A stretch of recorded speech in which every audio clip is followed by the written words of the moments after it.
දළදා මැදුර දිහා වෙන්න ඇහෙන තේ වාහනයි නුවර වැව සිපගෙන එන සිහිල් සුළං රැළි සෙංකඩගල රාජධානියේ අතීත ශ්‍රී විභූතිය මොනවට කියාපානවා. එකී අභිමානය ලෝකයක් හමුවට ගෙන යන්නට අපේකම අපේ ඉතිහාසයට නව පණක් දෙන්න නුවර ඇහැලේපොළ වලව්වේ ඉටි කෞතුකාගාරයට වාසනාව හිමි වෙලා තියෙනවා.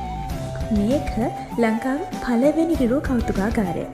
ඉතින් ඔයගොල්ලෝ මේ ඉරිරුව කෞතුකාගාරයට ආවොත් ඔයගොල්ලෝ ගැන සදාගත නොහැකි ඉටි ප්‍රතිමාවන් වල සුන්දරත්වය ඔයගොල්ලන්ට දැක බලා ගන්න පුළුවන්කම තියෙනවා. ඉතින් මේ හැම එකක්ම අපේ ඉතිහාසයට සම්බන්ධ දේවල්. ඉතින් අපිට ඇත්තටම මේකට හොඳ මඟ පෙන්වීමක් හමු වුණා. ඒ ඇහැලේපොළ ඉරිරුව කෞතුකාගාරයේ හිටිය සේවක පිරිසෙන්. එතකොට ඒගොල්ලෝ අපිට තොරතුරු කියලා දුන්නා. ඇත්තට මේක හරිම වටිනවා.